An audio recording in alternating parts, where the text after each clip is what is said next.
MNC company किसको सबसे ज्यादा पसंद करती है? आज इस बात पे चर्चा करेंगे कि जो भी मल्टीनेशनल कंपनियां हैं वह सेफ्टी की फील्ड में, अगर हम सेफ्टी ऑफिसर की बात करें तो वह किसे ज्यादा पसंद करती हैं। तो इसमें कई आप स्टूडेंट्स ने मुझसे पूछा है कि मुझे एमएनसी कंपनी में काम करना है, मल्टीनेशनल कंपनी में काम करना है। वे कंपनियां जो इंडिया में भी काम करती हैं, जो बाहर के देशों में भी काम करती हैं, उनका दो या दो से अधिक देशों में व्यापार है और उनकी कंपनी वहां पे वर्क कर रही है। तो अगर ऐसे कंपनी में आप सेफ्टी फील्ड से जाना चाहते हैं तो 10+2 के बाद सिर्फ एक ऐसा कोर्स है जो आपको एमएनसी में एंट्री दिला सकता है। यहां पर मैं जो अपना एक तजुर्बा बता रहा हूं, जो एक्सपीरियंस दिखा रहा हूं, यहां इंजीनियरिंग की कोई डिमांड नहीं है, यहाँ एडीआईएस जैसे कोर्स की कोई डिमांड नहीं है, यहाँ पे और अन्य कोर्स की कोई डिमांड नहीं है। सिर्फ एक ऐसा कोर्स है जिसकी डिमांड सबसे ज्यादा है, वह है मैनेजमेंट का कोर्स। एक ऐसा मैनेजमेंट जो इक्विवेलेंट एमबीए के होता है, उसके बराबर होता है। अगर कोई व्यक्ति एमबीए किया हुआ है तो उसे मैनेजमेंट के हुनर पता होते हैं, कैसे मैनेज करना है। भाई मैनेजमेंट तो हर क्षेत्र में जरूरत पड़ता है।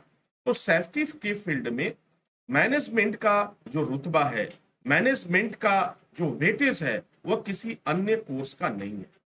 मैं ये नहीं कहता कि बाकी कोर्स एकदम उनकी कोई वैल्यू नहीं है, कोई वेटेज नहीं है, लेकिन यहाँ पे जब हम एमएनसी कंपनी की बात करते हैं, जब हम कंपेयर करते हैं उन कंपनियों से जो कंपनियां आपको लाखों की सैलरी ऑफर करती हैं, जो कंपनियां आपको सारी सुविधाएं देती हैं, आपको हवाई टिकट से लेकर के फ्री वीजा देती हैं, वह कंपनियां अगर प्रीफर्ड करती हैं तो सिर्फ मैनेजमेंट लेवल की डिग्री को वह ज्यादा प्रीफर्ड करती हैं, पहली प्राथमिकता देती हैं।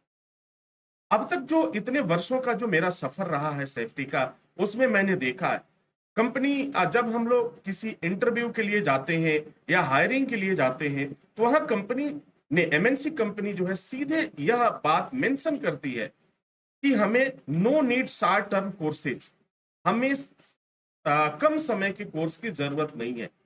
नो नीड अब 2 दिन, 4 दिन, 5 दिन, 10 दिन, 1 महीने, 2 महीने की कोर्स की जरूरत नहीं है, वो सीधा मेंशन कर दिया। और वह दूसरी लाइन ऐड करती है कि उन्हें जो है वैल्यूएबल जो कोर्सेज हैं, जो ऑथेंटिक कोर्स है, वो चाहिए, रेगुलर मोड में चाहिए, और मिनिमम जो चाहिए उन्हें कम से कम 1 ईयर का तो होना ही चाहिए। मिनिमम 1 ईयर का जरूर होना चाहिए, तभी वह उस पर कंसीडर करेंगे, वो उनकी कंपनी की पॉलिसी होती है। तो अब जरा सोचो कि आपने इंजीनियरिंग कोर्स कर लिया, आपने पीजी कोर्स कर लिया, आपने डीआईएस कोर्स कर लिया, अब आप जाते हो, सपना था एमएनसी में जाने का, एमएनसी में सीधा लिखा जा रहा है कि भाई मैनेजमेंट लेवल की हम मुझे चाहिए। एक बात मैं आपको क्लियर कर दूं, आप जितने भी कोर्स का आप नाम ले रहे हैं, सबके सिलेबस अलग अलग होते हैं। हाँ, कुछ पार्ट्स जरूर आपको एक में मिल जाते हैं, कुछ चीजें कॉमन मिलती हैं, लेकिन सबका, अब मैनेजमेंट की बात करें तो मैनेजमेंट में आपको लॉ भी पढ़ना है, मैनेजमेंट में आपको कॉन्ट्रैक्ट भी पढ़ना है। और वही जो है दूसरी कोर्स की अगर हम बात करें, अगर इंजीनियरिंग की बात करें तो उसका टर्म्स जो होता है वो बिल्कुल बदल जाता है, उसमें आपको लॉ बिल्कुल नहीं पढ़ना, उसमें आपको कॉन्ट्रैक्ट बिल्कुल नहीं पढ़ना। तो ये जो है, ये बदलता रहता है, हर सबका सिलेबस अलग है। और इंटरनेशनली सिलेबस की अगर हम बात करें तो मैनेजमेंट का जो सिलेबस इतना स्ट्रांग है कि वह लगभग हर कोर्स के बराबर वो खड़ा हो जाता है। और दूसरी बात, कंपनी हमेशा अपना फायदा देखती है, तो कंपनी को मैनेजमेंट लेवल के स्टूडेंट्स को लेने में वह काफी फायदा होता है। वजह वजह एक है कि अगर वह किसी इंजीनियरिंग वाले कैंडिडेट को लेगी तो उनकी सैलरी जो है थोड़ी सी ज्यादा उसको देनी पड़ेगी। अब कंपनी ये सोचती है कि हम एक इंजीनियर रखेंगे, सेफ्टी इंजीनियर रखेंगे, उससे बेहतर है हम 2 मैनेजमेंट वाले बंदे को रखेंगे। वो डबल सिक्योरिटी चाहता है। तो वो ये जो ये माइंडसेट चल रहा है एमएनसी कंपनियों का, वो विगत कई वर्षों से चल रहा है और आज भी यही है। यही कारण है कि जितने भी एसएसटीएंस हैं, और उसमें भी विशेष तौर से जो जिन्होंने मैनेजमेंट का कोर्स किया, हेल्थ सेफ्टी मैनेजमेंट का किया, फायर सेफ्टी मैनेजमेंट का कोर्स किया, बेशक ये कोर्स थोड़े महंगे जरूर होते हैं, लेकिन जरा सोचो कि अगर उम्मीद लगा कर बैठे हो, एक सोच है तुम्हारी कि हमें जो सैलरी चाहिए वो 1 लाख एबव चाहिए, तो फिर आपको पढ़ना पड़ेगा और आपको अपने ऊपर इन्वेस्ट करना ही पड़ेगा, तभी जाकर एक अच्छी सैलरी मिलेगी। अब नॉर्मल चीजों को करने के बाद से आप चाहो कि मुझे लाखों की सैलरी मिल जाए, 50,000 की सैलरी मिल जाए, तो शायद वो मुश्किल है।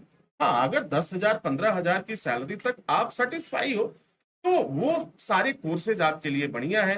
जो 10,000 12,000 9,500 15,000 14,000 18,000 में हो रहे हैं, वो कोर्स आप कर सकते हैं।